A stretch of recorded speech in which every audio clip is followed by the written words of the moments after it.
Bueno, continuamos con la clase 1. Ya entramos directamente en la materia, ya dejamos lo que es el contexto histórico. Las coordenadas mecánicas. ¿Cuáles son? ¿Cuáles son las mecánicas que ustedes conocen? Tengo la velocidad, la posición. Estas son las dos coordenadas mecánicas que después las puedo ver con la energía cinética y la energía potencial, las mismas.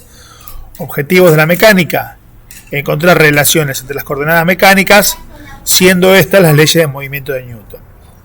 Encontrar cómo a través de estas coordenadas se puede calcular energía potencial y energía cinética. Para nosotros vamos a verlas como energías externas. Ahora vamos a ver por qué, porque vamos a tener que dilucidar qué pasa dentro de la materia. Bueno, las coordenadas termodinámicas. Estas están relacionadas con el interior del sistema.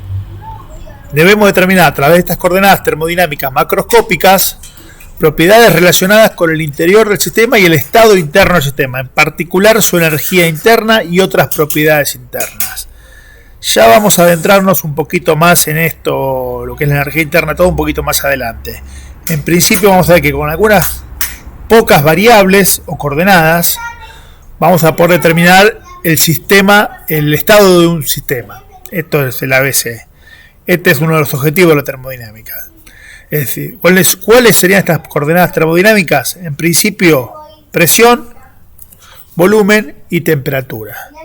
Y lo que debemos saber es cómo se van a relacionar ellas, mediante qué ecuación, para poder reflejar los cambios de estado y la interacción con el medio de estas mismas, cómo van variando una y otra.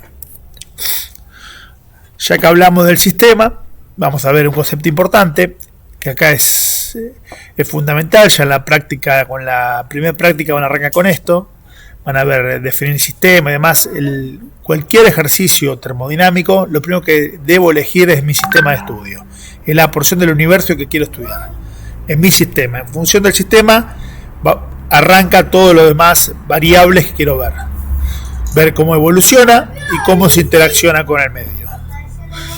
El medio ambiente o entorno es todo lo que lo rodea, y la suma del sistema más medio es el universo, o sea que después del universo no hay más nada, digamos. O sea, tengo el sistema y el medio, ahí tengo todo lo existente.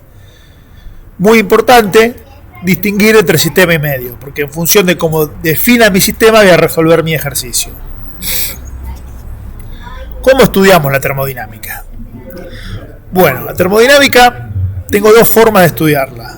La termodinámica clásica, que es los libros que ustedes tienen, y esta materia es la que es la interpretación global de la materia.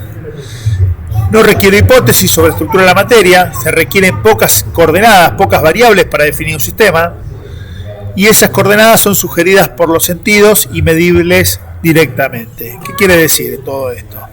Es decir, que con pocas variables voy a poder definir el estado de un sistema rápidamente. Ya vamos a ver cuáles son estas variables y cómo las defino. Se llama macroscópica porque justamente toma todo lo macro, digamos, y son fácilmente medibles, como la presión, el volumen y la temperatura.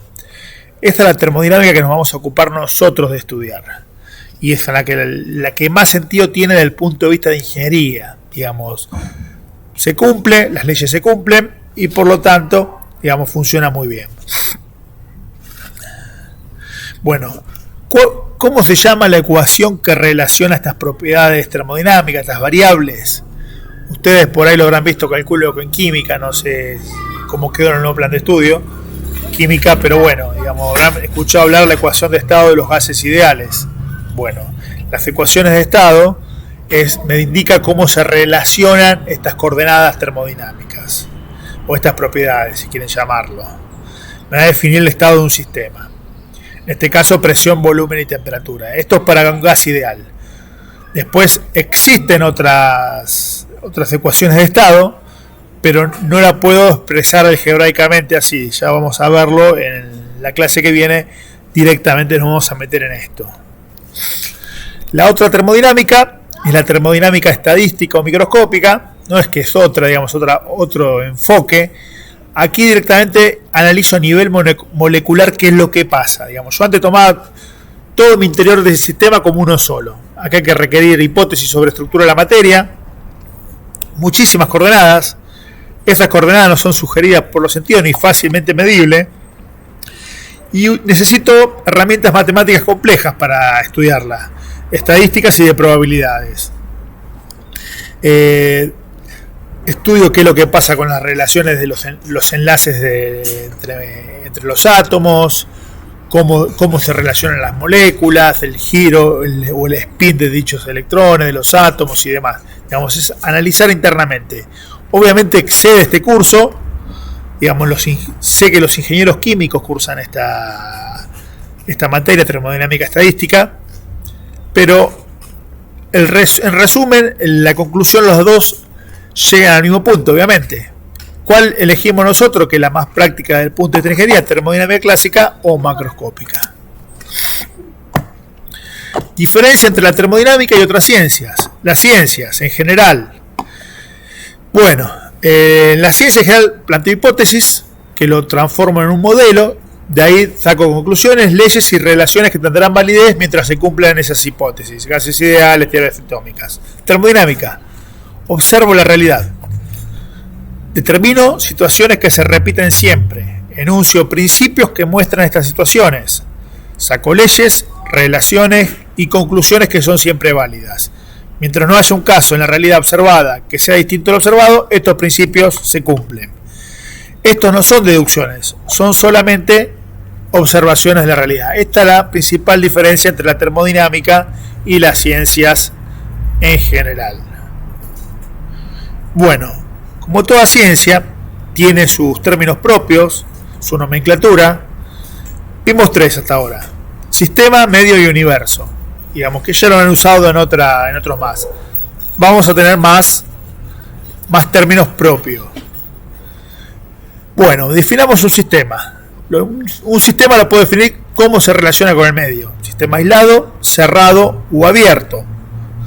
Es decir, un sistema aislado es cuando no se relaciona, no intercambia ni energía térmica, ni masa, ni energía, ni trabajo, ni energía, ni masa con el medio. Un sistema cerrado no intercambia masa, pero sí intercambia energía, y un sistema abierto intercambia todo. Otra forma de clasificar un sistema es cómo varían sus propiedades con el tiempo. Régimen permanente o estacionario es aquel que las propiedades se mantienen constantes en el tiempo en cada uno de sus puntos. Ya vamos a ver, es una variación que utilizamos mucho nosotros. Y el régimen no permanente o no estacionario es el régimen que va variando todo el tiempo. El régimen permanente es de particular interés para nosotros, el permanente o estacionario, ya que en la ingeniería es muy útil estudiar, por ejemplo, una central térmica tiene un punto de inicio de arranque y un punto de parada. Ahí cuando estoy arrancando, es un régimen no permanente hasta que llega a régimen, se llama. Pero ¿en qué está más tiempo? Está en régimen permanente, está funcionando régimen, está muchísimas horas, y el punto de arranque y de parada es un corto tiempo. O sea, ¿qué tiene sentido estudiar para ver la eficiencia y demás? El régimen permanente. Por lo tanto, van a ver, y nos vamos a centrar mucho en ello, en el régimen permanente o estacionario, que es de mayor utilidad para la ingeniería. De acuerdo a sus propiedades, si son extensivas o intensivas. Por ejemplo, en esto muchas de las preguntas que tienen ustedes para resolver tienen que ver con esto. Las propiedades extensivas son función de la masa, es decir, digamos, a mayor masa aumenta la propiedad. La propiedad intensiva no dependen de la masa. Bueno, acá podemos dar algunos ejemplos, como intensidad, volumen específico, peso específico, la densidad, y las extensivas, el peso, el volumen, son todas función de la masa, todas ellas. Bueno, también puedo clasificar los sistemas en relación con las propiedades intensivas. Si son sistemas homogéneos, inhomogéneos o heterogéneos que tengo diferencia de fases. Homogéneos, en todos sus puntos tengo las mismas propiedades. Inhomogéneos van variando sus propiedades en cada uno de sus puntos. Y heterogéneos, digamos, tengo diferencias de fases.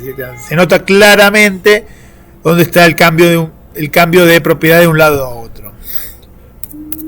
Como ejemplo tengo para ver el tema de fases tengo este caso. ¿Cuántas fases tengo acá?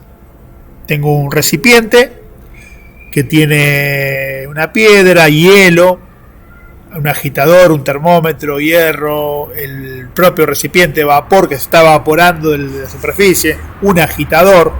Entonces, ¿cuántas fases hay? Lo primero que debo definir acá, esto lo hacemos siempre en clase, digamos, hay un ida y vuelta, digamos, mucho sentido no tiene ahora, pero bueno, lo que primero que hacemos acá es definir cuál es mi sistema. De acuerdo que si ese sistema es, si el sistema es todo, tengo 8 fases, fíjense, las 8 cosas que tengo acá distintas, desde el recipiente, el vapor, el agua, el hielo, el agitador, el termómetro, tengo diferentes cosas. Si el sistema es solo el agua, no se olviden que tengo vapor, hielo y agua líquida. Solo tengo 3 fases. Si el sistema es todo menos el recipiente, 7 fases, y ahí puedo ir sacando, agregando cosas, obviamente. O sea que fíjense en este ejercicio, la clave es definir el sistema. ¿Cuántas variables macroscópicas se necesitan para definir el estado de un sistema? Bueno, acá viene la regla de fase de Gibbs. Esta es una regla que parece medio mágica, pero se cumple. Siempre se va a cumplir. El número de grado de libertad es la cantidad de variables que me hacen falta o propiedades para definir un estado. Las demás son, las demás son dependientes de estas cantidades. Esto va a depender, es una fórmula, es la cantidad de componentes que tengo menos las fases que tengo presentes en mi sistema más 2. Digamos, esta fórmula se cumple cuando analicemos el diagrama de vapor. Digamos, vamos a retomarla y vamos a hacer un análisis más detallado de esto. Por ahora déjenlo ahí, la clase que viene corresponde todo esto. Bueno, ya estaríamos el final de la clase de hoy, la clase 1. La clase que viene vamos a ver estado de equilibrio y el diagrama de estados del agua, digamos, diagrama de vapor muchas veces he dicho. Ya el lunes van a tener los muchachos de la práctica, les van a poner algunos ejercicios de práctica y algunos trabajos prácticos ya para ir entregando. Bueno, muchas gracias, estamos en contacto.